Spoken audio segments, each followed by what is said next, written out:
seperti itu, Bapak Ibu. Lalu ada juga corporate entrepreneurship. Corporate itu kan pendekatannya kan strategical shift, Bapak Ibu. Tetapi kok corporate boleh melakukan entrepreneurship? Boleh, tapi dalam kadar tertentu. Nah, artinya kan ketika entrepreneurship sebagai sebuah semangat keberpeluangan, langsung dia menjadi entrepreneurship bagi semua. Sama Bapak Ibu, di Indonesia juga kita punya Pak Ciputra, Bapak Ibu ya, yang terkenal dengan filosofinya merubah sampah menjadi emas. Ya, itu sangat spirit of opportunity sekali, Bapak Ibu. Walaupun kalau kebetulan saya pengajar juga di Ciputra University, di sana ditekankan IPE, Bapak Ibu ya. Jadi entrepreneurial atau entrepreneurship yang bagus itu jangan entrepreneurship aja. Kira-kira itu pesan dari Pak Ciputra, tetapi harus ada integritas pertama. Orangnya dulu, orangnya amanah enggak? Ya, karena bicara memasuki dunia usaha entrepreneurial itu unlimited potensial growth, Bapak Ibu. Ya, kita memasuki suatu dimensi potensi pertumbuhan tanpa batas. Bayangkan kalau itu diisi oleh orang-orang yang tidak amanah. Jadi pertama integritas, yang kedua profesionalitas, yang ketiga itu yang disebut dengan entrepreneurship sendiri. Entrepreneurship itu sendiri.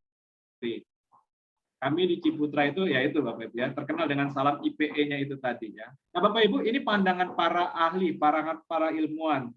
Dan ini juga divalidasi oleh berbagai lembaga entrepreneur dunia Bapak Ibu. Salah satunya GEM.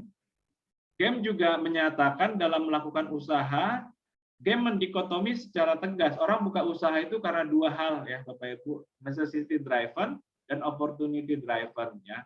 Necessity driven itu kita jualan ayam goreng karena cari nafkah.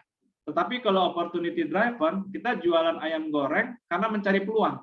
Sekarang aku terbatas jualan ayam goreng, tapi kalau ini aku kerjakan, suatu saat aku bisa jadi peternak ayam, bisa jadi eksportir ayam. Nah itu yang membedakan Bapak Ibu antara pedagang ayam goreng biasa dan pedagang ayam goreng entrepreneur Bapak Ibu. Ya, semoga ini bisa sedikit menggambarkan tentang entrepreneurship. Nah, bagaimana pada konteks dunia usaha kita sendiri, Bapak Ibu? Apakah semua UKM adalah entrepreneur? Rasanya cukup kita sepakati, Bapak Ibu. Tidak. Entrepreneur itu punya ciri, punya intensi, punya perilaku yang jelas. Karena kalau pelaku usaha aja itu tidak serta-merta pelaku usaha adalah entrepreneur, Bapak Ibu. Dan pemerintah sendiri juga mencatat ya, hanya 3,1% dari 65 juta UMKM, Bapak Ibu. Artinya ini pun basisnya masih aset dan omset. Kita belum ngomongin intensi, perilaku, mindset, Bapak Ibu. Nah dari situ muncullah muncul 4 kuadran yang untuk memapping kelompok masyarakat yang ada. Ya, kuadran pertama tentu bukan UMKM dan bukan entrepreneur, dan ini tidak apa-apa Bapak Ibu, tidak ada yang salah dari kuadran pertama. Kuadran kedua ini tentu berbicara tentang UMKM, tetapi bukan entrepreneur. Itu yang 60 jutaan itu Bapak Ibu, yang 62 jutaan. Kuadran ketiga itu bukan UMKM, tapi entrepreneurial Bapak Ibu. Ya, jadi misalnya ada guru, dia kan bukan UMKM, tapi dia punya mindset entrepreneurial, guru matematika. Bagaimana dia mengajar matematika, tetapi sekaligus dia rebut forum kelas itu untuk menjadi wadah people transform. Ya, jadi melalui kelas matematika itu murid-muridnya diajarkan etika, adab, cita-cita. Nanti selesai akhir tahun, murid-muridnya dapat 2 tuh Bapak Ibu. Lulus matematika, tetapi juga dia beradab, beretika, dan punya intensi membangun cita-cita. Nah, guru-guru seperti ini tidak bisa disebut sebagai guru biasa. Ini yang disebut dengan guru-guru entrepreneurial. Dia dagang nggak? Jualan nggak? Enggak, Bapak Ibu. Tapi mindset-nya entrepreneurial. Mumpung saya ngajar nih, saya rebut deh murid-murid saya jadi kesayangan saya berjuang, mereka selain mengerti pelajaran saya, tapi melalui kehidupan saya sebagai pengajar, mereka tertransformasi. Guru-guru seperti ini kita sebutnya sebagai guru entrepreneurial. Sedangkan UMKM yang kuadran keempat itu adalah UMKM yang entrepreneur Bapak Ibu. Nah ini yang kita krisis yang baru hanya ada 3,1%. Kalau pada UMKM ini yang menjadi pekerjaannya. Bagaimana 65 juta pelaku usaha ini bukan hanya menjadi pelaku usaha tapi bertransformasi jadi entrepreneur. Sama Bapak Ibu. Nanti juga kita menghasilkan keluaran mahasiswa kita hanya menjadi pedagang saja kah? Atau kita coba naikkan grade-nya lebih lagi, yaitu menjadi entrepreneur Bapak Ibu. Karena melakukan dagang tanpa entrepreneurship? Bisa kok Bapak Ibu. Nah, berdasarkan ini rasanya memang ada dua segmen yang bisa kita lihat, bahwa memang entrepreneurship itu bisa diterapkan dalam usaha, tetapi yang tidak kalah menarik adalah entrepreneurship itu adalah merupakan semangat entrepreneurial dalam karir dan kehidupan, Bapak Ibu. Jadi entrepreneurship itu dalam kampus jangan kita biarkan kungkung hanya untuk urusan buka usaha.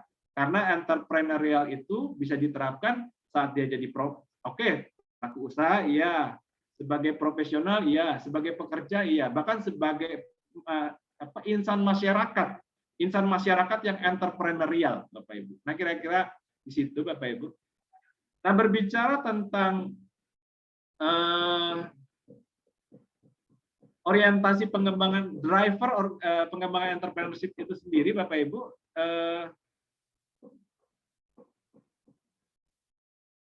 ya, itu ada 7, Bapak Ibu, ya, ada 7 setidaknya menurut Morris, ya. Penciptaan kesejahteraan, nomor 2 pengembangan perusahaan, penciptaan nilai, ya. Ini social entrepreneurship banyak bergerak di nomor 3 nih, ya. Penciptaan pengentasan lapangan kerja, perubahan, inovasi dan growth, ya Bapak Ibu, ya. Jadi buka usaha itu hanya salah satu variabel aja dalam orientasi pengembangan entrepreneurship yang nomor 2 itu. Masih banyak hal-hal yang menarik lainnya, Bapak Ibu. Masih banyak hal-hal menarik lainnya selain buka usaha saja. Nah, Bapak Ibu, ini sedikit saya coba mengkonklusikan konsep dari entrepreneurship, ya. Jadi ya tadi spirit of opportunity, ya. Skampterian membaginya setidaknya 5, ya. Jadi peluang itu bisa didapat dari mana sih Pak Pimpin? Dari pengembangan produk baru, ya, pasar baru, cara baru, pasokan baru, organisasi baru, ya. Produk baru apa tuh? Ayam geprek itu produk baru, Bapak Ibu, new product development, dan tidak serumit yang kita pikirkan. Nggak tahu deh kalau di tempat Bapak Ibu udah ada ayam geprek belum. Tapi kalau di Jabodetabek itu ada tuh ayam dari kayak KFC, McD, ya, dipukul pakai talenan, dikasih sambal goreng, udah jadi satu varian produk tuh. New product development, new business kategorial. Dan pelakunya cukup besar Bapak Ibu di Jabodetabek ini. Artinya itu bukan sekedar inovasi yang sifatnya hanya incremental atau temuan sosial masyarakat, tapi produk yang sangat sederhana itu sudah berhasil mengembangkan new business kategorial, Bapak Ibu. Artinya bicara produk baru harus ribet nggak Pak Mimpin? Nggak juga, ya. Pasar baru, ya. Mungkin kalau ayam gepreknya belum ada di Makassar, ya saya habis-habisan ke Makassar langsung buka 10 toko begitu. Itu kan berarti kan pasar baru tuh, kan? Karena kan ya kurang lebih 90% masyarakat Indonesia pemakan ayam lah Bapak Ibu. Ya, cara baru dan seterusnya nanti bisa diterjemahkan macam-macam. Peluang itu, nah Pak Pimpin bagaimana cara mendekati peluang? Ada 2 Bapak Ibu, eksplorasi dan eksploitasi. Apa itu eksplorasi? Eksplorasi itu ya kita memapping, ya, mapping. Makanya kadang-kadang orang udah curhat, Pak Pimpin, saya udah ketemu 10 peluang, kok nggak ada satupun yang menjadi sesuatu buat saya. Nggak apa-apa Bapak Ibu, itu namanya tahap eksplorasi, kan? Peluang. Itu namanya eksplorasi. Dari kita eksplorasi sebanyak-banyaknya itu, nanti kita ambil satu, nanti yang mana yang kira-kira sangat potensial buat kita dan kita mampu mengeksekusinya, itu yang disebut dengan tahap eksploitasi. Ya, jadi Bapak Ibu, kalau nanti murid-muridnya pada curhat, Pak, saya udah coba ini itu kok belum berhasil, nggak apa-apa nak, itu tahap eksplorasi. Nanti terus berjalan, nanti ototmu makin kuat, kecerdasanmu makin tajam, nanti ada inspirasi ilahi dari Tuhan untuk melakukan eksplorasi. Don't worry. Kira-kira. Jadi ini Mbak Ibra kita kasih motivasi berdasarkan science nih. From science to the motivation. Nah, itu kira-kira peluang dan bagaimana cara memperlakukan peluang Bapak Ibu. Nah, dalam praktikal entrepreneurship-nya itu sendiri Bapak Ibu, setidaknya Bapak Ibu, 3 variabel yang perlu kita perhatikan. Pertama orangnya, ya orangnya ini ya bagaimana kita mendorong murid-murid yang selalu tumbuh, selalu bergeraklah Bapak Ibu, ya. Murid yang satu tentu ya hasilnya satu Bapak Ibu. Tapi kalau murid yang satu tapi 2, maka akan hadir yang namanya murid pribadi yang memang 1 dan 2, ya. murid yang 3 itu akan menghasilkan murid yang 1, 2, 3. Seperti kayak tadi Bu Duha bilang tadi, Bapak Ibu. Pengembangan kurikulum itu ada kekurikuluman, ada ke mata kuliahan, ada kegiatan, dan jangan lupa ada ke kampusan. Bu Duha bilang tadi itu termasuk di dalamnya interaksi kan, interaksi ekosistem dan kekomunitasan. Tentu murid yang cuma pengen sekedar kuliah, sama murid yang pengen mendapatkan nilai baik, sama murid yang pengen memastikan selama hidupnya di kampus dia sedang membangun koleganya, outcome-nya akan beda, Bapak Ibu. Ya, jadi itu poinnya ya. Sudahkah kita menciptakan murid-murid yang juga senang belajar, senang bergaul, senang bernetwork, senang berorganisasi, senang bereksperimen. Nah, ini maksudnya Bapak Ibu yang disebut dengan selalu bertumbuh, selalu bergerak ya. Tentu orang yang punya metriknya 1, 2, 3, 4 ya, ketimbang orang yang metriknya cuma 1 gitu, belajar dan lulus dari kampus, algoritmanya beda Bapak Ibu ya. Ketika muncul yang namanya algoritma Tuhan, tentu yang readiness-nya mencapai 1, 2, 3, 4 beda sama yang readiness-nya cuma 1 atau 1, 2 gitu. Nah, ini kira-kira rasionalitasnya seperti itu Bapak Ibu. Lalu yang kedua adalah arah organisasinya. Nah, ini agak mulai serius dikit Bapak Ibu ya. Biasanya entrepreneurship itu memang dimulai pada tataran pribadinya Bapak Ibu. Nggak apa-apa. Jadi entrepreneur itu jangan dikasih yang ruwet-ruwet Bapak Ibu. Biarkan dia lakukan menurut apa ada dirinya yang menurut dia bisa maksimum. Jadi jangan bebani dulu harus bikin PT, harus bikin struktur, harus bikin tim, nggak apa-apa. Dia capai dulu peluangnya pada tahap individu, tapi kita beri kesadaran berikutnya kamu harus coba masuk ke dalam tataran institusional ya. Artinya apa? Bahwa peluang itu pada tataran individu terbatas.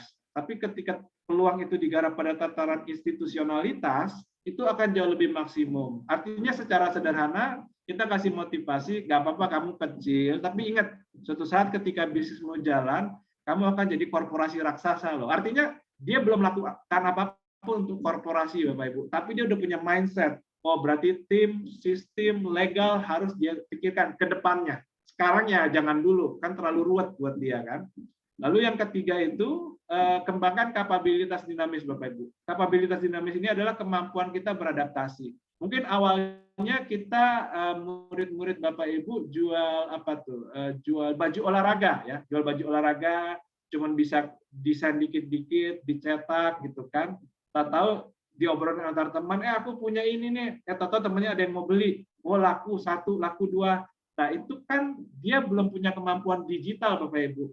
Nah lalu dia mulai masuk aktif, kan dia belum punya kemampuan digital, mulai belajar digital Bapak Ibu. Misalnya belajar jualan di Instagram, di Facebook, itu yang disebut dengan pengembangan kapabilitas dinamis. Pada tataran riset Bapak Ibu, kapabilitas dinamis ini ada ratusan Bapak Ibu, ada ratusan. Ada kapabilitas digital, kapabilitas operasional, ada kapabilitas pemasaran, dan macam-macam sekali Bapak Ibu, ada ratusan. Lalu nanti pertarungan yang sesungguhnya ada di sini Bapak Ibu ya, di inovasi model bisnis ya. Artinya setelah produk development kelar, setelah market penetration kelar, dilihat internalnya. Saya bisnis modelnya gimana nih Bapak Ibu? Walaupun misalnya saya jualan baju olahraga, saya sengaja nggak masuk asosiasi. Nanti kalau di pergaulan asosiasi saya amanah, bukankah itu potensi pasar saya, potensi pemasok saya, potensi investor saya. Nah itu isu-isu pertarungan pada model bisnis Bapak Ibu. Dan sesungguhnya pertarungan bisnis sesungguhnya itu memang ada pada tataran inovasi model bisnis ini Bapak Ibu. Itu Prof. Renal Katali udah katakan, nggak apa-apa bisnisnya biasa, tapi bertarunglah pada model bisnisnya.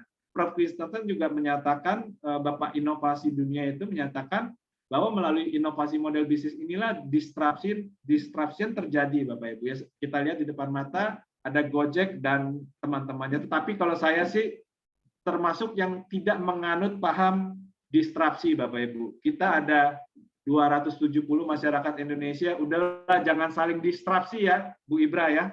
Bagi-bagi kue ekonomi aja lah. Ini kalau disrupsi itu kan semangatnya eliminatif, Bapak Ibu, kasihan. Kasihan. Nah, yang ketiga itu adalah perilaku organisasinya, Bapak Ibu ya. Makanya tadi kan dibilang jangan ngaku entrepreneur kalau perilaku organisasinya tidak seperti ini. Ya. Jadi jualan karet gelang, jualan kaos, jualan ayam geprek, tidak serta-merta membuat kita entrepreneur. Setidaknya kita akan sedikitlah dianggap entrepreneur kalau kita mengembangkan itu tuh proaktifness ya. Proaktifness nggak apa-apa jualannya cuma ayam goreng, tapi ada proaktif belajar tentang pasar, product development, packaging, digital marketing, innovativeness, punya semangat inovatif, risk taking, competitive aggressiveness, dan autonomy. Nah ini kira-kira praktikal entrepreneurship secara agak komprehensif yang saya coba kompilasi Bapak Ibu. Nah kita coba lihat kepada praktek entrepreneurship-nya Bapak Ibu ya. Tuh, Steve Jobs ya.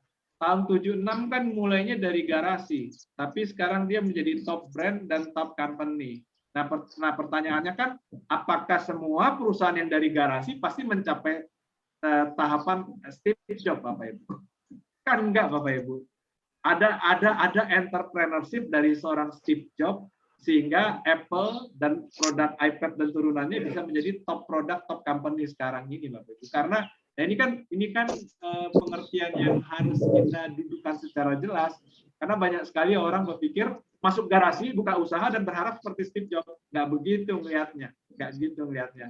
Tentu yang membuat Apple mencapai top brand dan top company saat ini bukan garasinya Bapak Ibu, tetapi entrepreneurship dari Steve Jobs itu. Demikian juga 1934 Bapak Ibu ya, Samsung ya. Samsung itu dimulai dari pengalengan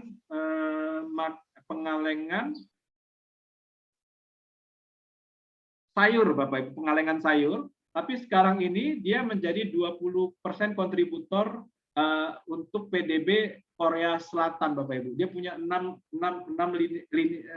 bisnis unit dalam perusahaannya Bapak Ibu. Nah, dari perusahaan pengalengan sayur menjadi perusahaan kelas dunia ini kan, Bapak Ibu, tentu kan ada entrepreneurship-nya Bapak Ibu. Karena tidak semua perusahaan pengalengan sayur mencapai tahap Samsung. Nah, nanti tinggal risetnya yang kita lihat, apakah entrepreneurship-nya pada tataran founder-nya kah, CEO-nya kah, atau korporatnya? Nanti ini bahasanya, berlaku voucher Medan dan Rutane. Iya, tolong di-mute ya Bapak Ibu ya. Terima kasih. Lalu di Indonesia sendiri bagaimana Bapak Ibu? Di Indonesia juga kita punya yang namanya contoh perilaku entrepreneurial yang cukup menarik Bapak Ibu ya. Ada abnormal.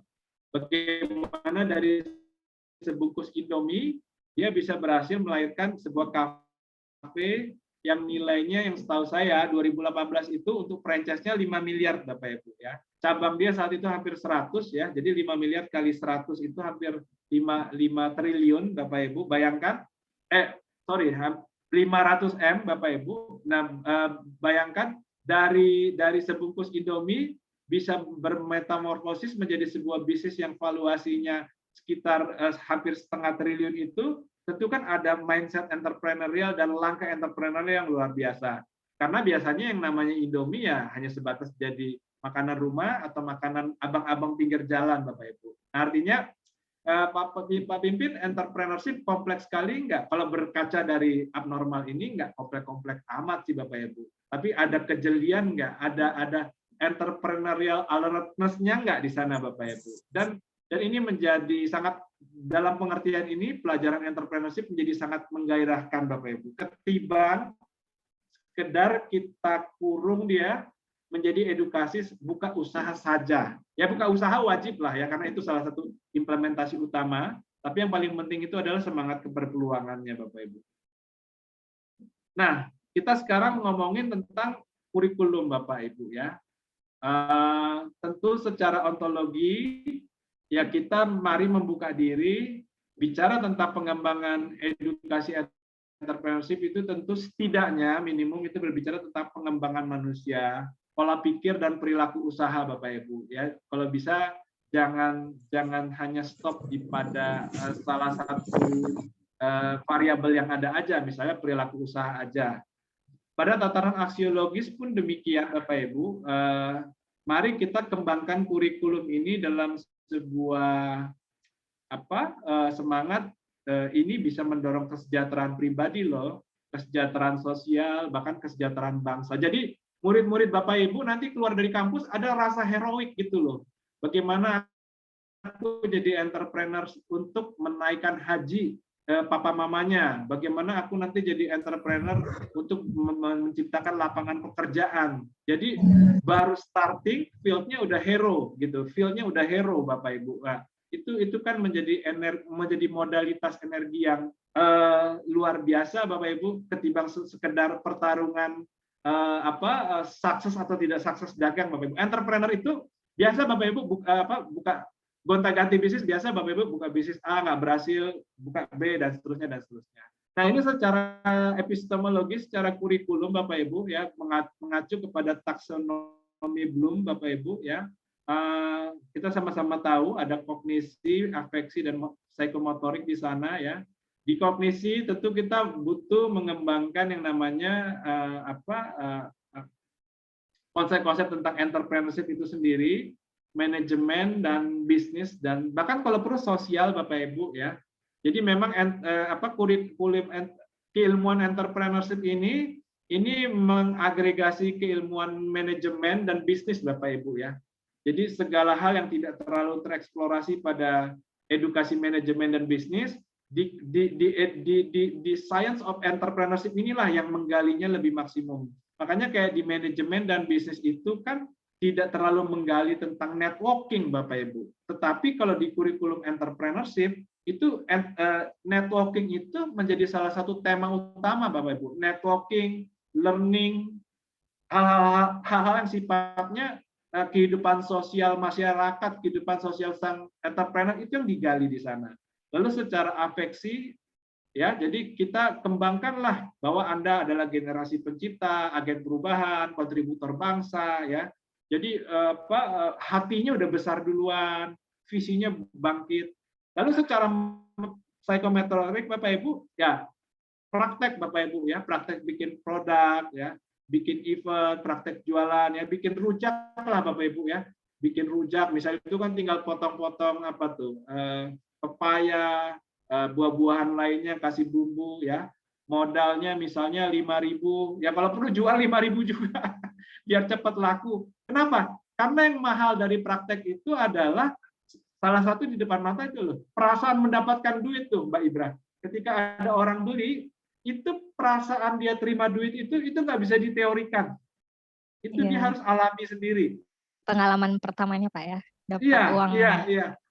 Dan itu kalau dikristalkan Mbak Ibra, wah dapat duit itu menyenangkan, apalagi nanti kita kasih motivasi. Anda dapat duit itu untuk peribadahan, calon untuk berbakti kepada orang tuamu.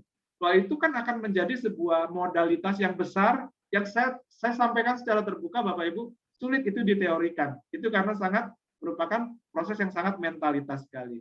Nah mungkin kira-kira itu Mbak Ibra dan Bapak Ibu sekalian yang bisa saya sampaikan, semoga baik dan bermanfaat. Terima kasih. Ya, terima kasih Pak Pimpin atas pemaparan materinya yang ketiga ini. Jadi selanjutnya kita akan masuk ke sesi diskusi bersama 3 pemateri kita, 3 narasumber kita. Tapi sebelumnya Bapak Ibu, teman-teman Adinda, kita akan menyaksikan satu video profil singkat jurusan MPI.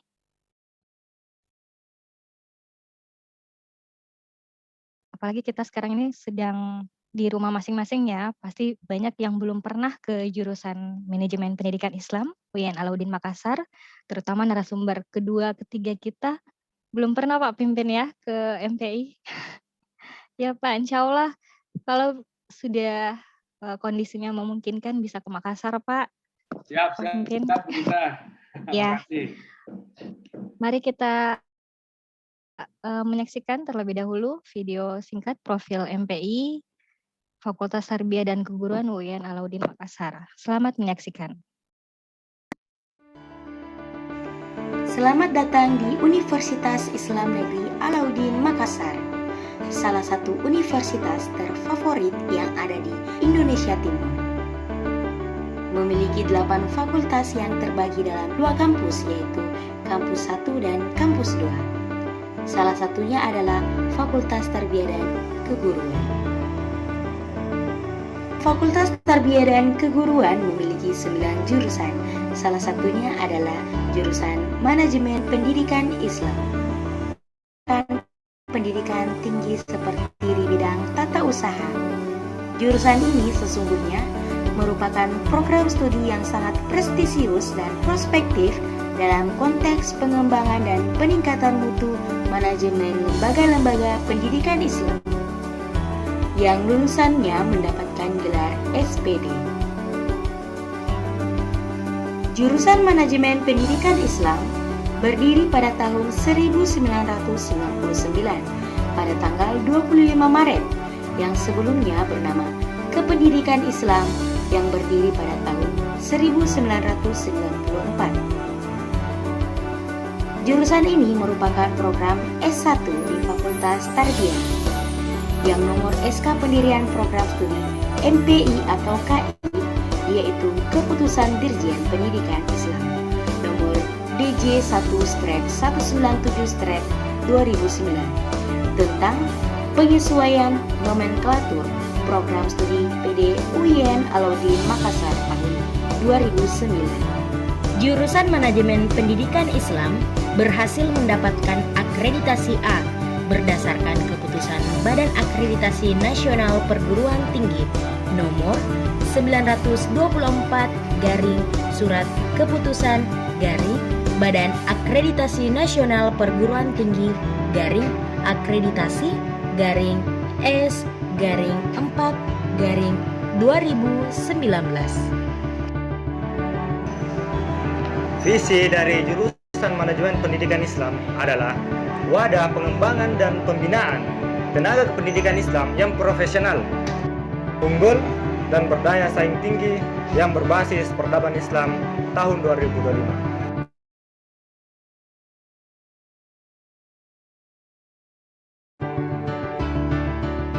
Adapun misi dari jurusan Manajemen Pendidikan Islam yang pertama, menyelenggarakan pendidikan dan pengajaran di bidang kependidikan Islam secara profesional. Memiliki intelektual, emosional, dan integritas yang tinggi dalam rangka menciptakan tenaga ahli dan praktisi di bidang kependidikan Islam.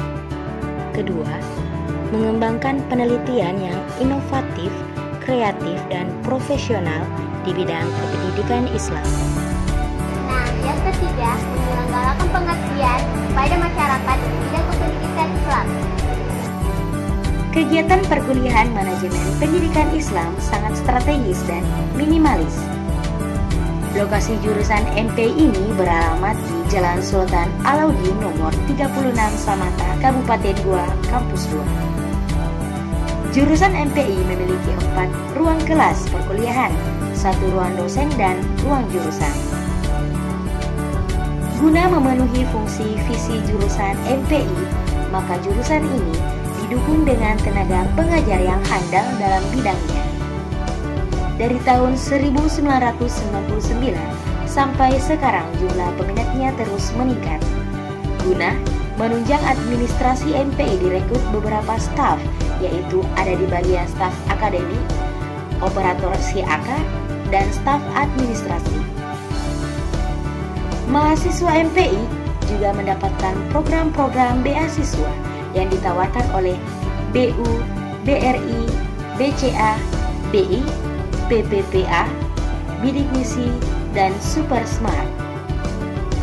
MPI berusaha terus mengupayakan peningkatan pendidikan bagi calon sarjananya dan siap menciptakan lulusan-lulusan yang terbaik.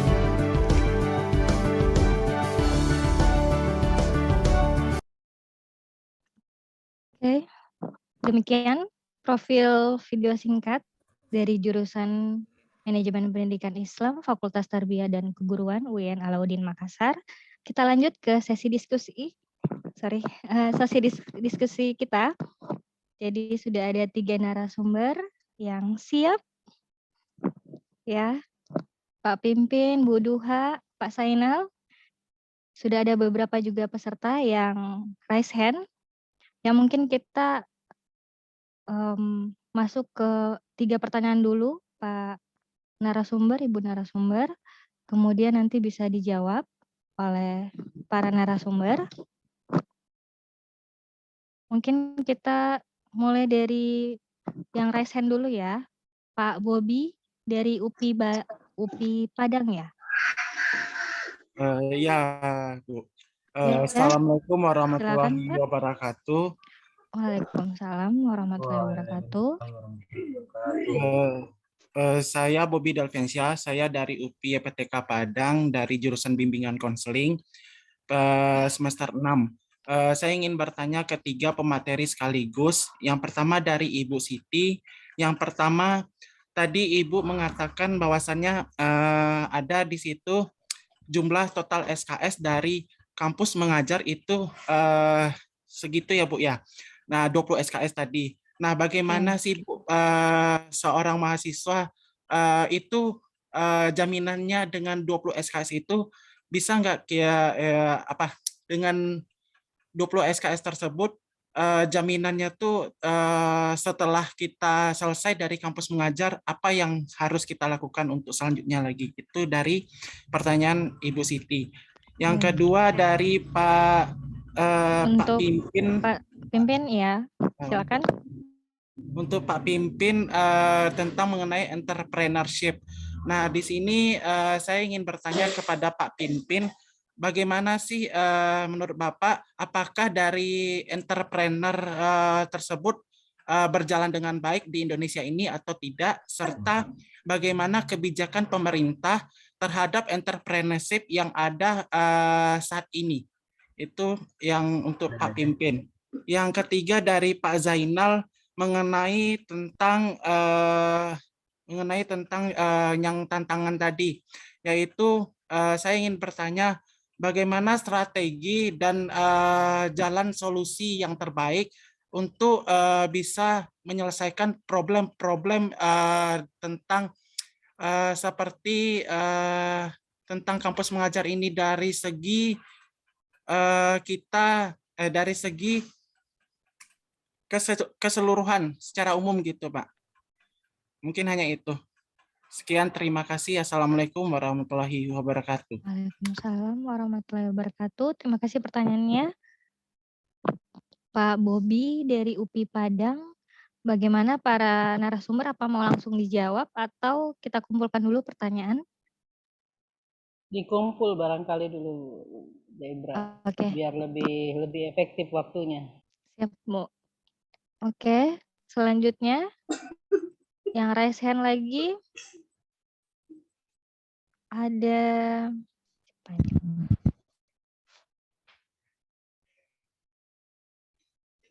Pak Ibnu dari Padang lagi juga ya. Yang dari Jambi, Riau, Jawa, Kalimantan bisa juga ya, silahkan bertanya. Tadi sudah Bu. Oke. Oh ya, Pak Ibnu sudah tadi ya. Ya. Ada beberapa pertanyaan di kolom chat, barangkali bisa di. Baik Pak. Karena ya ada yang bertanya di kolom chat itu yang banyak. Jadi saya akan bacakan beberapa pertanyaan di kolom chat. Dari Syahira Rasid Yayan Bone, ya dia bertanya bentuk kegiatan di luar kampus salah satunya yaitu proyek desa dalam membangun ekonomi. Sederhana saja pertanyaan saya, kegiatan apa yang dilakukan mahasiswa dalam membangun ekonomi di desa yang terpencil atau tindakan apa yang mereka lakukan? Karena di sini yang menjadi titik kegiatannya mahasiswa adalah ekonomi. Dan yang terakhir yang menjadi pusat untuk membangun ekonomi ini siapa Bu? Atau orang pertama yang mereka temui? Jadi ini dari Syahira Rasid, Yayan Bone. Ini karena ada kata Bu-nya berarti ditujukan kepada Bu Siti Samsuduha, ya Bu Duha ya.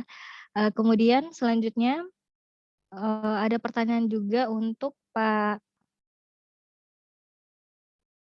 Pimpin, ada bagaimana membangun mindset entrepreneurship kepada peserta didik yang belum terbangun adversity quotient sebagai modalitas seorang entrepreneur atau wirausaha.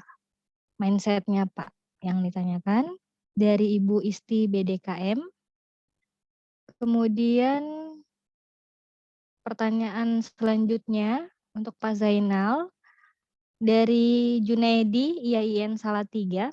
Salah satu hal yang harus diperhatikan dalam Merdeka Belajar adalah kemerdekaan berpikir. Kemerdekaan berpikir menjadi salah satu fondasi dari program Merdeka Belajar, bahwa kemerdekaan berpikir harus dipraktekkan oleh para guru terlebih dahulu sebelum diajarkan kepada para siswa. Langkah apa yang harus kita lakukan, Pak? Atau bagaimana langkah yang harus kita lakukan dalam Merdeka Belajar sebagai kemerdekaan berpikir? Pertanyaannya seru-seru ini, Pak. Kemudian juga ada lagi untuk Pak Zainal, bagaimana cara terbaik menggait mitra yang diinginkan mahasiswa dalam MBKM yang diakui oleh Kemendikbud atau Kementerian Agama? Jadi sudah ada beberapa pertanyaan di room chat. Baik, Bapak Ibu narasumber, bagaimana? Apa ada yang sudah mau memberikan tanggapan atas pertanyaan-pertanyaan?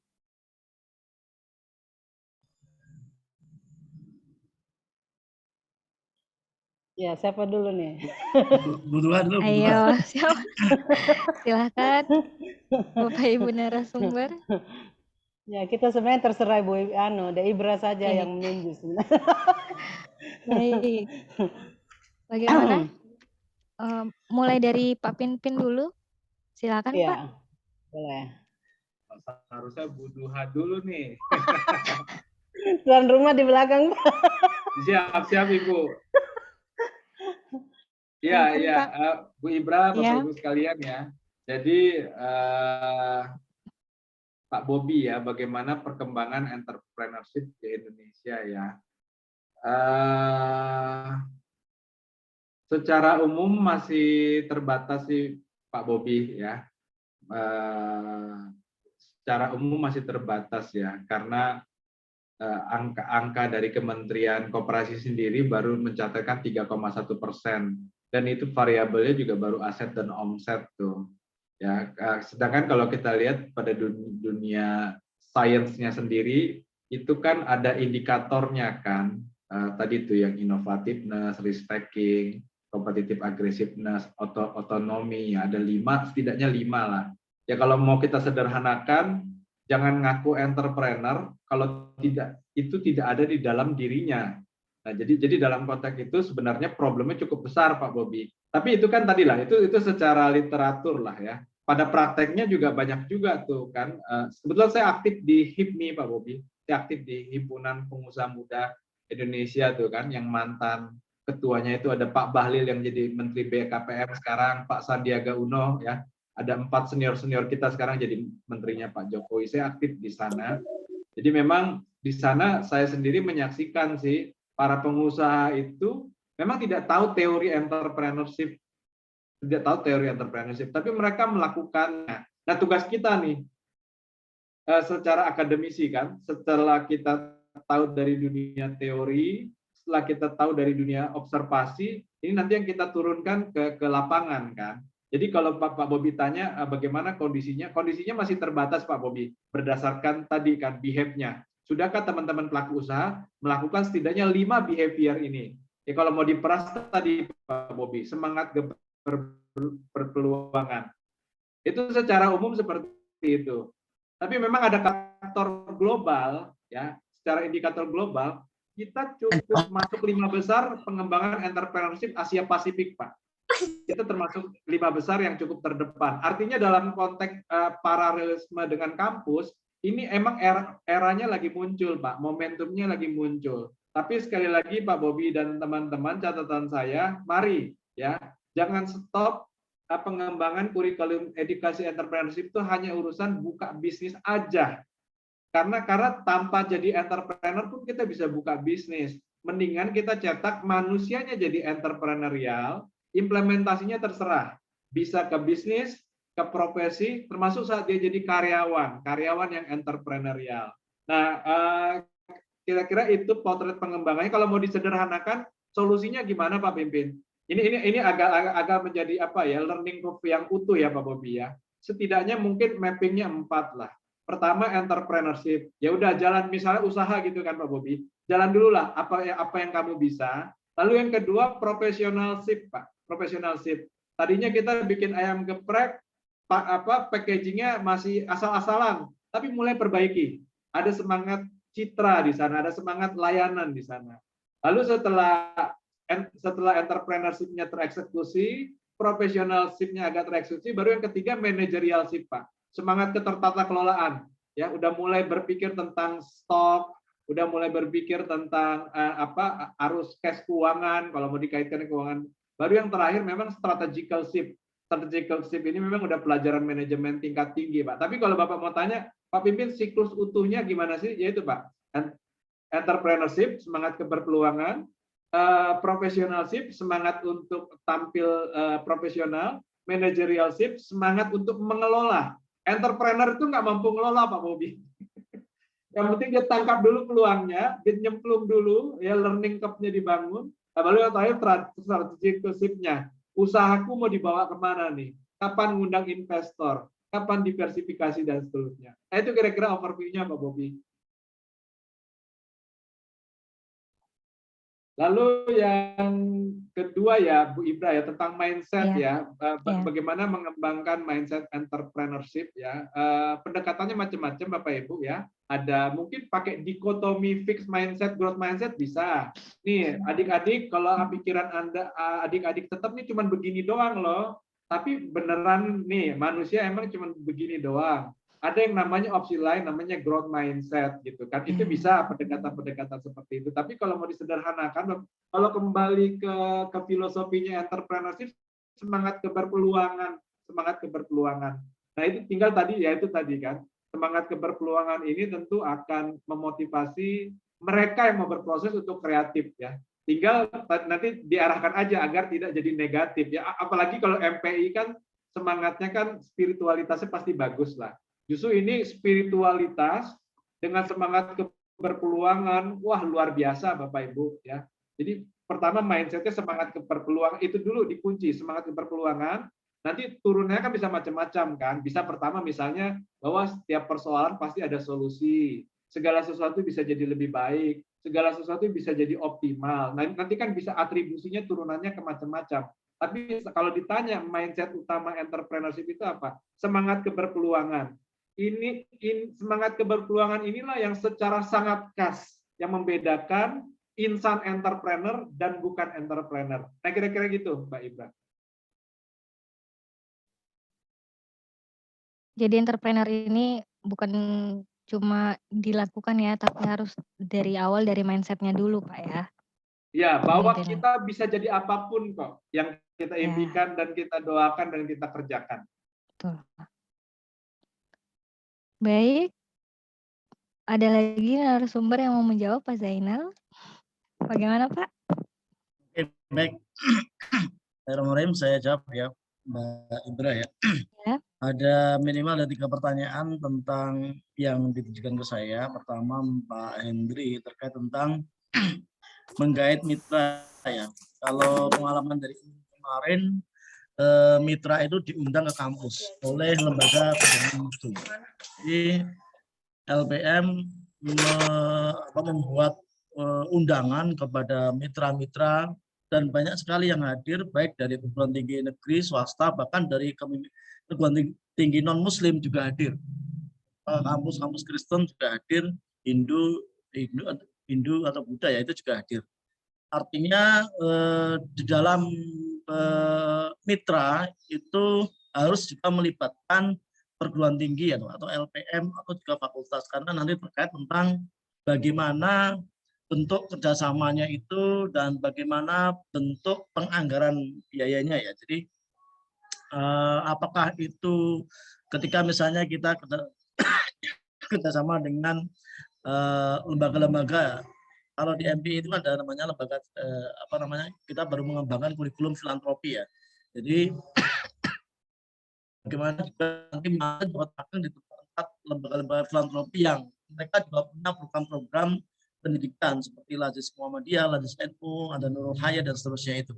Nah, kita menggait, ketika kita menggait dengan maka mencari mitra kerja itu harus disesuaikan dengan kalau kita sendiri karena kurikulum kita itu OB, maka otomatis sementara di kampus-kampus masih melihat mitra kerja itu yang mendukung profil.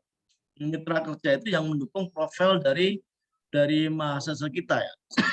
Dan saya kira MPI sangat leluasa dalam menjalin kerjasama ini karena yang namanya manajemen itu kan hampir di semua instansi kan butuh manajemen ya. Ya, maka otomatis mitra-mitra kerja itu lebih fleksibel daripada prodi-prodi yang lain yang misalnya hanya mengajar dan seterusnya itu. Kita kalau di manajemen, misalnya di lembaga filantropi juga banyak, kita mengelola lembaga-lembaga pendidikan, kita juga bisa memasukkan anak-anak di Lazis Muhammadiyah misalnya, di sana ada program-program untuk pemberdayaan sekolah-sekolah Muhammadiyah atau donasi misalnya yang dibutuhkan itu juga bagian dari. Jadi pemilihan mitra itu apa namanya inisiasi lembaga pendidikan itu untuk rencana kemarin LPM juga mau mengundang dari bidang dari usaha. Kemarin kita mengundang kampus-kampus. Nah, untuk langkah selanjutnya rencana LPM juga mau mengundang pengusaha-pengusaha yang mungkin terkait dengan produk kita bisa masuk menjalin kerjasama itu. itu yang pertanyaan. Dan kalau menurut saya mitra itu juga harus mendukung pengembangan kompetensi profil mahasiswa kita karena itu juga nanti menjadi bagian penting bahwa alumni MPI itu dapat bekerja sesuai dengan kompetensinya.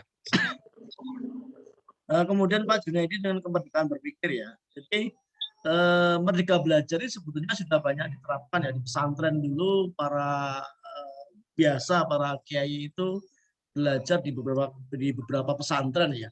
Jadi artinya sebetulnya Merdeka Belajar itu adalah kesempatan bagi para mahasiswa untuk mengembangkan sesuai dengan potensinya.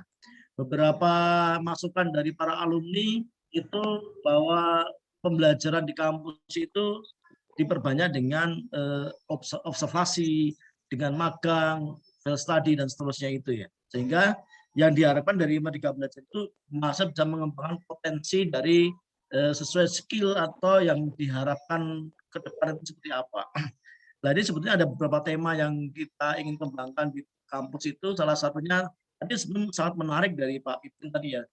Misalnya bagaimana mahasiswa itu dapat menguasai startup, begitu artificial intelligence itu sangat mendukung kompetensi ketika mereka bekerja di bidang-bidang manajerial, mereka sudah bisa mengembangkan itu. Maka dalam mata kuliah sistem informasi manajemen harusnya masa dilatih untuk menguasai skill-skill atau minimal literasi digital ya, literasi digital dan seterusnya itu yang memperkuat itu. Kita lihat di LinkedIn ya, jadi di media LinkedIn itu banyak sekali mahasiswa sudah masuk ke situ dan mereka belajar dengan sama para pencari tenaga kerja itu saya lihat beberapa skill yang dibutuhkan itu kadang tidak ada di kampus-kampus kita dan mungkin Prodi juga perlu melihat perkembangan skill-skill yang dibutuhkan masa depan ya. Sering saya melihat di LinkedIn itu misalnya seperti analis profesi analis konten media sosial seperti itu. Kemarin Shopee ya, di Shopee itu juga banyak beberapa profesi yang itu tidak terbayangkan masa-masa yang dulu. Otomatis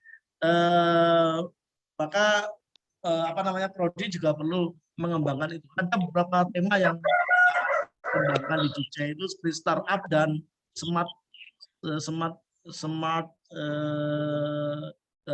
desa pintar itu ya, desa pintar ya.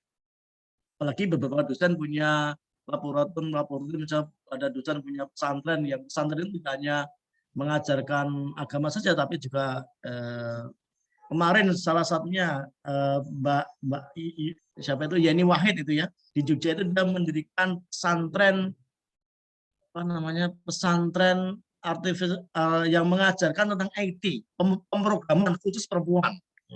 Usam Siduha ya. Jadi di Mbak Yeni Wahid itu di Jogja mendirikan pesantren yang khusus membahas tentang pemrograman khusus perempuan. Itu kan menarik sekali. Ini kan anak MI penting untuk misalnya anak MI kan nanti bisa bagaimana mengorganisasi pesantren itu secara virtual ya, apalagi banyak beberapa kiai itu sudah membuka virtual ya, pesantren virtual seperti Gus Kuril dan beberapa kiai yang lain itu penting di masa yang akan datang. Kan menarik itu yang baru di launching kemarin ya Mbak Yeni Wahid itu pesantren khusus pemrograman. Jadi walaupun nanti sambil ngaji itu juga ada pembelajaran pemrograman khusus buat perempuan. Ada teman saya di Bantul juga membuka SMK kreatif ya. Jadi mereka mata belajar formalnya itu hanya 3 jam, tapi yang lain tuh dia diajari membaca kitab Jawa, membaca kitab-kitab kuning dan seterusnya itu, dan wajib menulis. Jadi karena berbasis literasi, jadi produknya anak-anak wajib bisa menulis di sini. Ini kan menarik, dan ini anak-anak MI perlu mengembangkan model-model lembaga alternatif itu. Ya kan? Ya, kemudian yang itu saya kira nanti untuk kependidikan berpikir itu harus dilatih bagaimana masa bebas pengembangan potensinya ya. Kemudian hak belajar mahasiswa, tadi pertanyaan Pak Bobi tadi, hak belajar mahasiswa itu sebetulnya ini hak ya. Jadi MBKM ini hak, tidak wajib. Artinya tugas prodi itu memberikan fasilitas bagi mahasiswa yang mau mengambil hak ini. Otomatis tidak semuanya, maka nanti harus diseleksi ya. Kalau semuanya mengambil misalnya, otomatis nanti dosen-dosen prodi nganggur semuanya ya. Misalnya ada 3 kelas semuanya magang, terus prodinya kosong itu.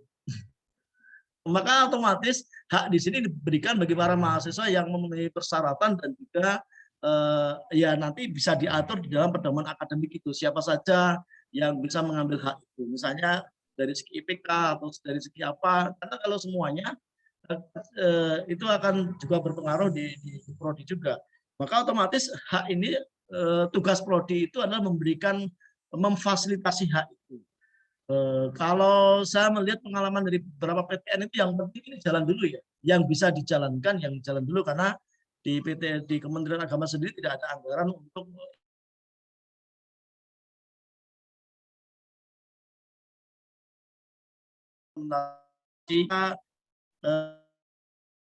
tukar dosen tadi misalnya, atau tukaran belajar dengan cara tadi satu kelas mengambil kelas saya, satu kelas saya mengambil kelasnya Bu Samsul Duha misalnya begitu. Walaupun itu sebetulnya nggak seimbang, tidak apple to apple kan. Saya sama Bu Duha kan nggak apple to apple kan. Begitu, saya kira begitu Mbak Ibra, terima kasih. Ya, terima kasih atas tanggapan dan jawabannya Pak Zainal. Ya, selanjutnya Bu narasumber kita, Bu Siti Syamsul Duha ya, Bu Duha. Terima kasih Dek Ibra. Ya. Saya senang ini di webinar ini, saya banyak belajar dari Mas Zainal, dari Pak Pimpin ya, itu luar biasa ya, luar biasa. Saya dapat banyak sekali pencerahan. Nah, ini terkait dengan pertanyaan-pertanyaan, mungkin saya mulai dari, saya sudah mencatat ya dari yang sudah ada di room chat. Kebetulan karena saya pertama tadi tampil sehingga ada waktu untuk melihat. Ya. Yang pertama terkait dengan OBE dari Bu Nur Hasana ya. OBE itu salah satu pendekatan yang digunakan untuk kurikulum Merdeka Belajar ini, outcome based education. Jadi kurikulum yang biasa juga orang sebut dengan outcome based curriculum. Jadi kurikulum yang mengacu kepada outcome. Kenapa ini muncul? Ini mengganti dari competence based kurikulum atau education. Karena melihat bahwa ada terjadi kesenjangan antara produk perguruan tinggi dengan bidang kerja. Kita di perguruan tinggi itu terlena dengan pembelajaran teori, ya, sangat menjunjung teori dan sebagainya. Tetapi ketika di dunia kerja, apa yang dipelajari di perguruan tinggi itu justru tidak bisa digunakan di dunia kerja, sehingga tidak ada terjadi tidak ada bridging, jadi ada menjembatani antara dunia perguruan tinggi dan dunia kerja, sehingga kemudian pendekatan inilah yang kemudian dijadikan sebagai salah satu model untuk pengembangan kurikulum yang mana dia mengacu kepada learning outcome-nya. Jadi kita membuat SKL-nya itu dalam bentuk learning outcome. Jadi outcome-nya yang kita kemas. Nah, outcome ini dijabarkan dari profilnya.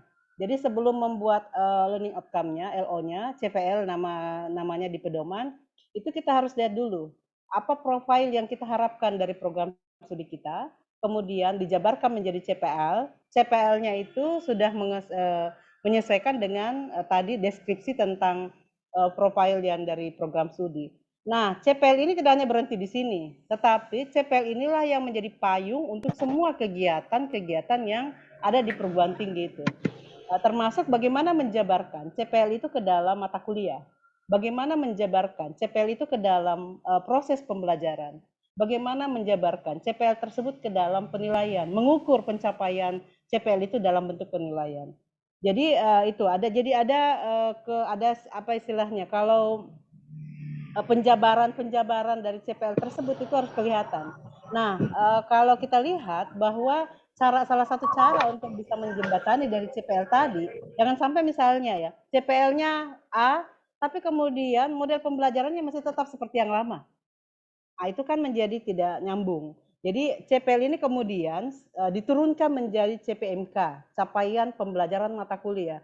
Jadi harus ada keterhubungan atau kegayutan antara CP mata kuliah, capaian pembelajaran mata kuliah dengan CPL Prodi, capaian pembelajaran lulusan program studi. Begitu pula di tiap tahapan pembelajaran yang kita sudah kemas dalam bentuk rencana pembelajaran semester, itu harus merupakan penjabaran dari capaian pembelajaran mata kuliah. Nah, ini harus kelihatan kegayutannya. Makanya di dalam template yang disebarkan baik di panduan di Kemendikbud maupun di Kemenak, itu sudah dibuatkan sebuah template yang bisa terlihat ada kegayutan antara CPL tersebut dengan proses pembelajaran yang terjadi di kelas. Begitupun dengan kegiatan-kegiatan termasuk di dalam kegiatan MBKM. Itu yang dimaksud dengan OBE, Bu Nur Hasanah. Kemudian, jadi fokusnya adalah pada capaian pembelajaran. Tadi ada Ibu Sonia tentang pelatihan militer. Jadi perlu dipahami bahwa perguruan tinggi itu bukan hanya UIN, bukan hanya kampusnya Pak Pimpin misalnya, tapi ada juga perguruan tinggi di bawah naungan Kementerian Pertahanan, ada perguruan tinggi di bawah naungan Kemendagri, STPDN misalnya, ada Akabri, itu juga perguruan tinggi. Sehingga setiap perguruan tinggi ini sebenarnya diberikan amanah untuk melaksanakan MBKM ini. Nah, salah satu bentuknya itu tadi pelatihan militer. Kalau kita di UIN nggak usah pakai pelatihan militer. Soalnya nggak ada yang bisa mendampingi dosennya, ya susah. Kecuali dosennya mantan menua boleh. Ya. Kemudian Sahira tadi tentang kegiatan apa yang dilakukan mahasiswa pada kegiatan membangun ekonomi. Nah, untuk kegiatan ini, pendampingan untuk pembangunan ekonomi di desa, itu tidak serta-merta mahasiswa langsung ke desa. Jadi mereka harus membuat dulu proposal. Ada studi kelayakan dulu tentang apa yang dibutuhkan oleh desa itu. Ini desanya dalam profil desanya itu seperti apa, kondisi masyarakatnya seperti apa, hal-hal apa yang perlu dikembangkan, ekonomi apa yang perlu dikembangkan di sana, bagaimana situasi geografisnya dan seterusnya. Seperti yang dikatakan tadi oleh Pak Pimpin ya, jadi semangat untuk membangun itu, mendapatkan peluang itu perlu diimbaskan ke. Jadi apa yang kita sudah dapatkan di perguruan tinggi, kita perlu mengimbaskannya ke masyarakat. Salah satu caranya itu adalah melakukan dulu survei. Apa yang dibutuhkan. Tidak serta-merta misalnya ketika mahasiswa kita mau mengambil program MBKM membangun desa, membangun ekonomi desa, kemudian setelah mengajukan usulan ke program studi serta-merta langsung menunjuk bahwa ya, kamu disetujui. Itu tidak seperti itu. Tapi ada prosesnya, ada prosedur yang harus dilalui oleh mahasiswa sebelum mengambil haknya untuk mengambil kegiatan MBKM itu. Misalnya, sudah ada desa yang mengatakan bahwa sudah siap menerima pengabdian yang akan dilakukan oleh mahasiswa ini. Nah, caranya untuk bisa mengabdi ke sana tentu dia harus ketemu dulu dengan kepala desanya, harus lakukan survei awal dulu tentang apa yang akan dia lakukan. Setelah itu dia presentasi lagi di hadapan desa apakah disetujui atau tidak, baru kemudian di-ACC oleh prodinya. Jadi tidak langsung seperti itu. Nah, kegiatannya adalah fokus pada pembangunan ekonomi di desa.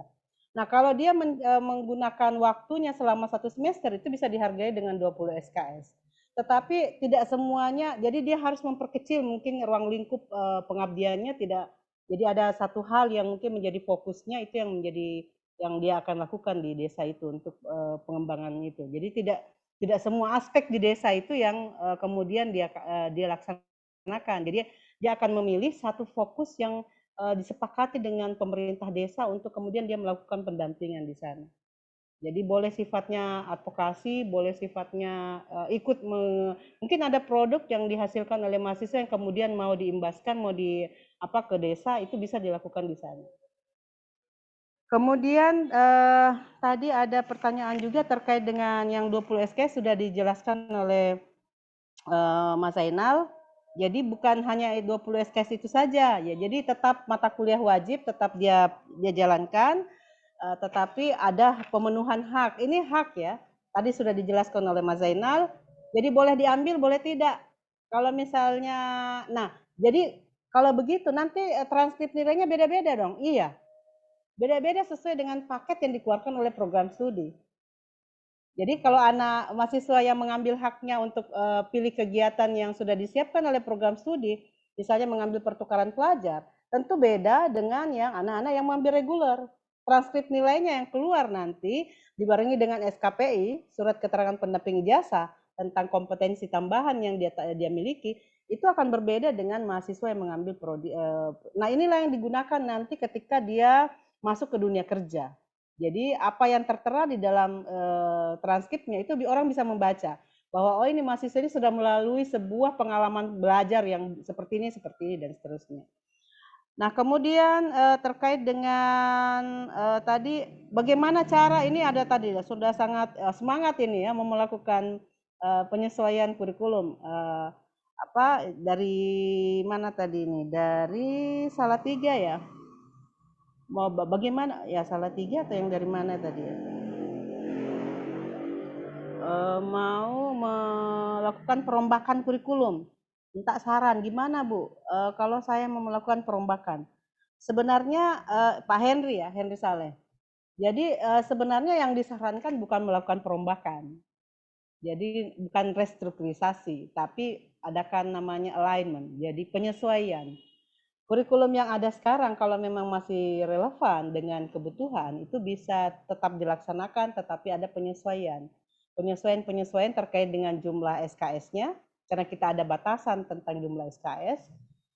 Kemudian masukkanlah kegiatan-kegiatan itu. Kalau misalnya kondisi program studinya sudah terlalu gemuk SKS-nya, itu perlu perampingan. Jadi ikutkan gym atau ikutkan ya supaya dia ramping sedikit ya. Jadi melakukan perampingan. Barangkali ada mata kuliah yang perlu di merger. Nah, kemudian perlu penyesuaian juga dengan capaian pembelajaran lulusannya. Jadi kalau kita menambah kegiatan, tentu ada tetap harus ada mengacu ke capaian pembelajaran lulusan. Saya mungkin kasih ilustrasinya untuk lebih ini ya ke tadi ini ya.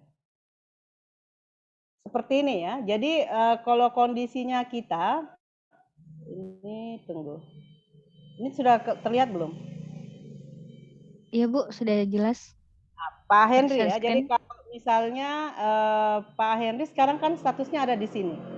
Kita punya minimal SKS yang harus ditempuh di S1 itu kan 144 SKS. Ya 144 SKS. Nah, ini kan kalau ditempuh ini perkiraannya kan bisa sampai berapa ya, 14 semester ya.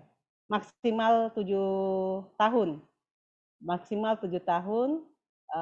Kemudian nah kalau dihitung-hitung ini berarti 144 SKS ini kalau dikurang dengan 60 SKS tadi terkait dengan pemenuhan hak MBKM, berarti yang tersisa tinggal 84 SKS ya. Maksimal 84 SKS.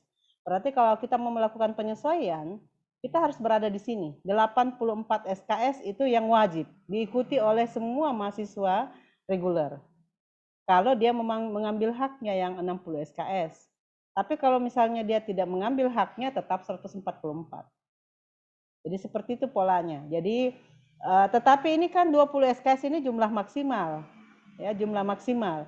20 SKS per semester itu jumlah maksimal.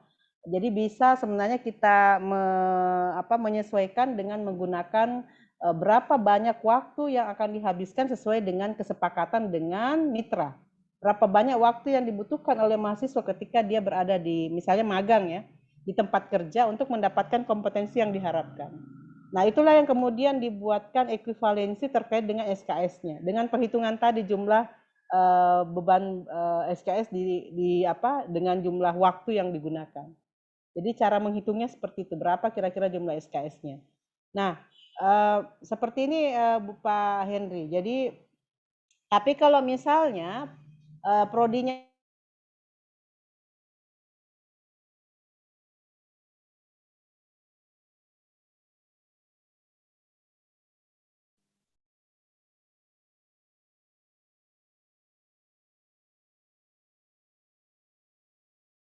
Halo, Assalamualaikum, Bu Duha.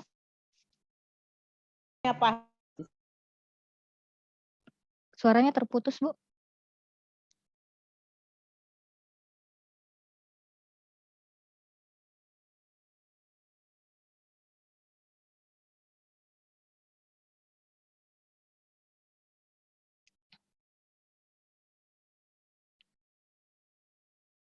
Oke, sambil menunggu Bu Duha, sepertinya beliau sinyalnya tidak stabil ya, keluar dari Zoom.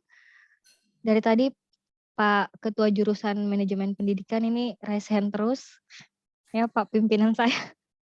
Pak Ridwan, bagaimana Pak? Ada tanggapan? Ya, baik. Terima kasih banyak. Enggak, saya hanya mau nambahkan terutama jadi untuk sudah selesai. Sepertinya sudah tidak Bu bersahabat. Haji, masih ada tambahan? Silahkan Bu. Mohon maaf. Speaker is not working. Aduh. Suaranya jelas Bu Duha. Dibuka di unmute. Di unmute Bu Haji. Bu Duha speakernya belum ya? Ya, oke. Audionya bisa di-on kan?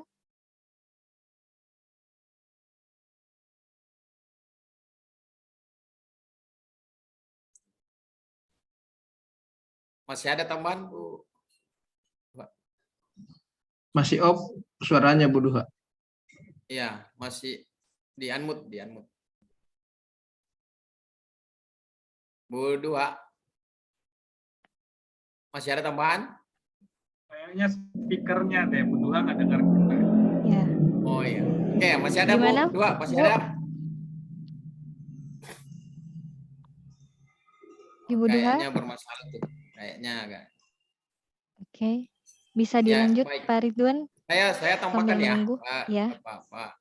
Bukan menambah sih, cuma aja Menanggapi? mungkin ya. Terutama untuk Pak Dr. Pimpin dengan Pak Zainal, barangkali ini kan kita saya kira menarik ini kita punya diskusi. Cuma mungkin nanti bisa bagaimana peluangnya kira-kira Pak Pimpin kepada perguruan-perguruan tinggi yang notabene ini di bawah Kemenak ini. Kemenak, Kementerian Agama, kemudian kita punya kan lebih kepada agamanya gitu. Apalagi sekarang kan saya kira semangat agama dari masyarakat ini kan luar biasa itu. Bagaimana kolaborasi nanti perguruan tinggi umum ya seperti yang Pak Pimpin mungkin geluti dengan berbagai perusahaan-perusahaan, kira-kira peluang kolaborasi kita itu bisa dimaksimalkan tidak itu nanti. Yang kedua ke Pak Zainal, saya kira Pak Zainal kita punya banyak potensi atau tantangan ke depannya ini. Bagaimana supaya kita ini MPI ya, PPMPI dalam hal ini bisa menjadi penggeraknya untuk bagaimana supaya entrepreneurship ya. Apalagi ini kan mata kuliah kita ada entrepreneur ya, Edupreneurship ya. Ya, Ya, jadi itu mungkin entrepreneurship, Pak. tantangan kedepannya, insya Allah bisa kita kolaborasikan dengan beberapa perusahaan umum yang lain itu untuk ke depan itu. Saya kira itu saja tambahan saya. Ya silakan Pak Pimpin. Saya kembali ke moderator dulu. Ya, terima kasih Pak Ridwan atas tanggapannya.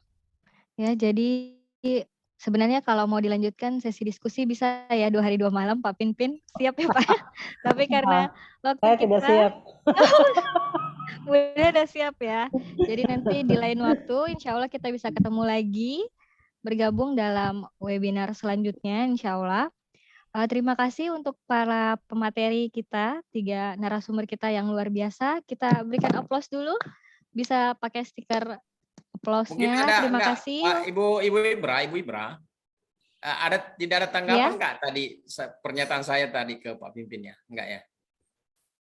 Oke. Baik, Pak Ridwan. Bagaimana Pak Pimpin? Baik, Pak Pak Zainal Ridwan. dan Bu Duha.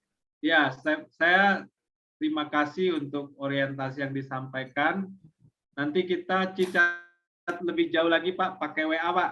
Nanti saya coba mungkin kalau bisa dikolaborasikan misalnya sama HIPMI perguruan tinggi Pak. Ya betul. Jadi HIPMI kan mengembangkan HIPMI perguruan tinggi ya, dan banyak juga senior HIPMI dari Makassar Pak. Nanti kita lanjut secara taktis Pak. Siap. Makasih banyak Pak Pimpin. Terima kasih. Pak Ridwan. Ya, terima kasih. Pak Zainal. Dan Bu Duha Jogja siap ya untuk kolaborasi, apalagi nanti Bu Duha rencana mau riset ke Jogja, siap lah nanti kita harus kolaborasi ya.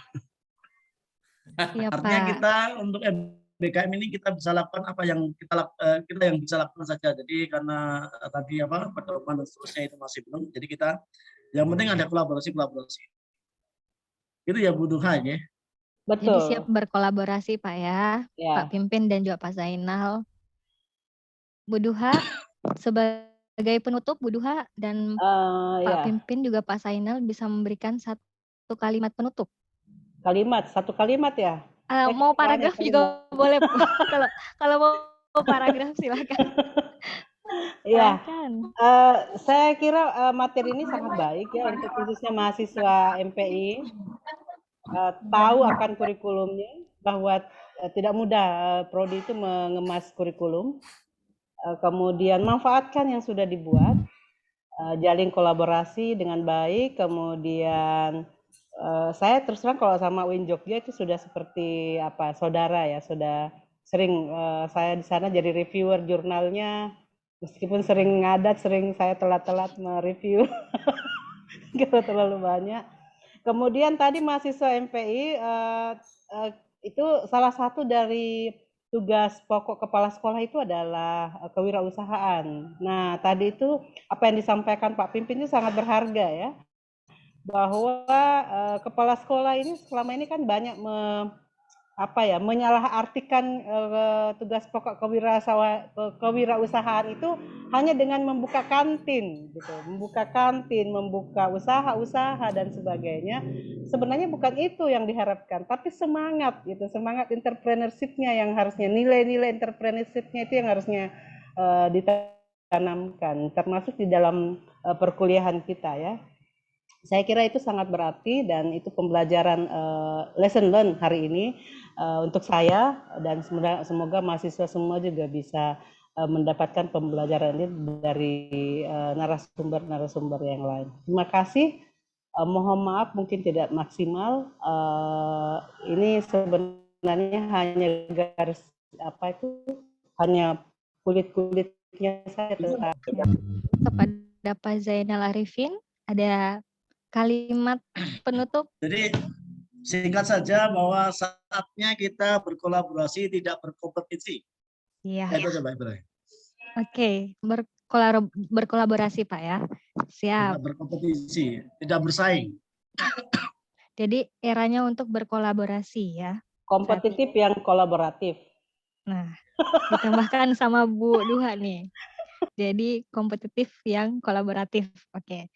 Gimana Pak Pimpin kalimat terakhirnya untuk webinar series kita? Ya, terima kasih ya Win Alawidin, Asosiasi MPI. Saya juga belajar banyak dari Pak Ridwan, Pak Jainal, Bu Duha ini. Bapak Ibu, ya kalau standing saya, mungkin cara yang agak mudah untuk melakukan orientasi edukasi entrepreneurship ini memang tentang people transform, Bapak Ibu ya. Jadi bagaimana semangat kurikulum itu agar mencetak generasi entrepreneur. Kalau manusianya udah entrepreneurial, maka perilakunya nanti akan entrepreneurship. Nah, kira-kira itu Pak Ibra dan teman-teman. Makasih. Ya, terima kasih untuk ketiga narasumber kita. Ya, kalimat penutupnya saya cukup menutup saja karena kalimat penutup dari ketiga narasumber sudah sangat luar biasa. Jadi saya ingatkan kembali kepada para peserta untuk mengisi daftar hadir dan juga masih saya kembalikan lagi ya, masih ada sesi penutup dari MC-nya. Terima kasih sekali lagi, kita berikan aplaus kepada para narasumber kita. Terima kasih untuk semua para peserta yang sudah hadir, yang sudah semangat di hari libur, masih nongkrong di depan layar laptopnya masing-masing, layar HP-nya, ya, sambil tetap jaga kesehatan semuanya. Sampai ketemu lagi kita di webinar series kedua, jurusan Manajemen Pendidikan Islam, Fakultas Tarbiyah dan Keguruan, UIN Alauddin Makassar. Saya Siti Ibra Mustafa Kamal, sebagai moderator undur diri. Saya lanjutkan dan saya serahkan kegiatan selanjutnya ke MC, Anissa Trifirjayani. Terima kasih. Assalamualaikum warahmatullahi wabarakatuh. Waalaikumsalam warahmatullahi wabarakatuh. Waalaikumsalam warahmatullahi wabarakatuh. Terima kasih banyak Ibu Ibra yang sudah menemani kita memandu kegiatan webinar kita dari awal hingga selesai. Baik, saya ucapkan terima kasih sekali lagi kepada narasumber kita yang luar biasa menyampaikan ilmunya kepada kita semua. Sebelum menutup webinar ini, kami mohon kesediaannya kepada narasumber, moderator, serta seluruh peserta webinar nasional MPI series ke-1 untuk dapat menyalakan kameranya. Kita akan masuki foto sesi bersama. Untuk panitia bisa mempersiapkan semua.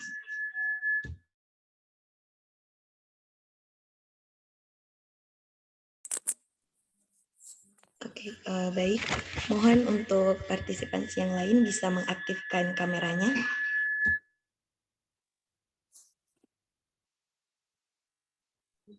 Baik, hitungan ketiga, 1, 2, 3.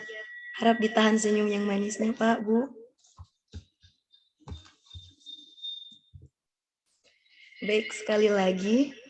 1, 2, 3. Baik, terima kasih atas partisipasinya semua. Kami menginformasikan kembali untuk para peserta webinar nasional agar mengisi absensinya. Link terdapat dalam room Zoom chat dan untuk e-sertifikat akan dikirim melalui email masing-masing. Untuk materinya, link akan dikirim melalui grup peserta yang telah tersedia. Untuk itu diharapkan kepada seluruh hadirin agar tidak meninggalkan grup tersebut. Kami sampaikan bahwa e-sertifikat hanya akan diberikan pada peserta yang telah mengisi daftar hadirnya saja. Demikianlah kegiatan pada hari ini. Saya ucapkan terima kasih dan mohon maaf apabila ada kata dan sifat yang kurang berkenan selama acara berlangsung. Saya Anissa Trifirjayani pamit undur diri dan akhirul kalam Allahumma fiq ila subli salam. Assalamualaikum warahmatullahi wabarakatuh. Waalaikumsalam warahmatullahi wabarakatuh. Pak Ibra. Terima kasih Pak Pimpin. Terima kasih banyak Pak Pimpin. Terima kasih banyak. Terakhir ya Bapak Ibu. Pak Zainal ya. Ya, terima kasih Pak Terima Pimpin. kasih Terima kasih banyak. semuanya. Izin Pak, Pamit ya. Adrenal, tunggu ya, saya ke Jogja. Insya Allah. Pak Pimpin, Pak Zainal silakan ke Makassar Pak, ditunggu. Insya Allah, sudah pernah itu. Oh ya, datang lagi Pak, kalau gitu. Pamit ya. Ya, ya.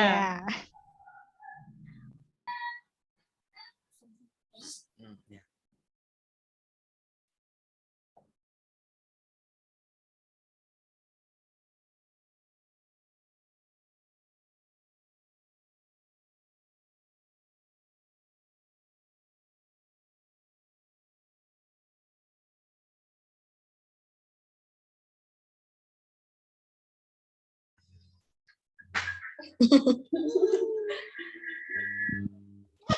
Sudah tahu Ibu Ibe.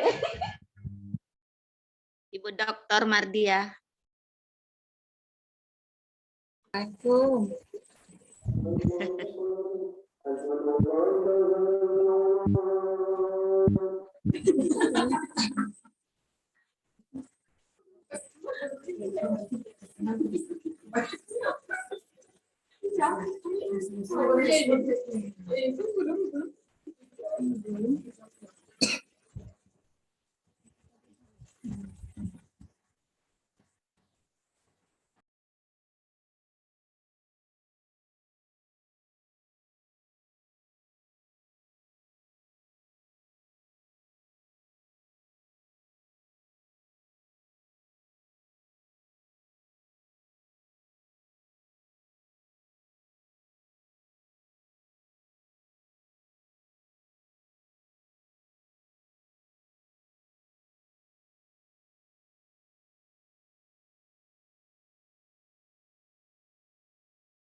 Ada makanan siang bersama ini.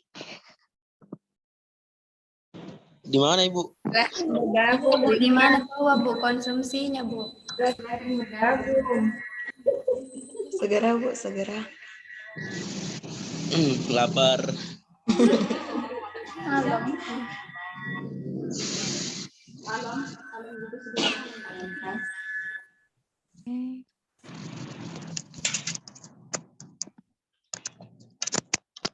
Tutup nih, Dik. Iya, sip Kak. Thank you so much.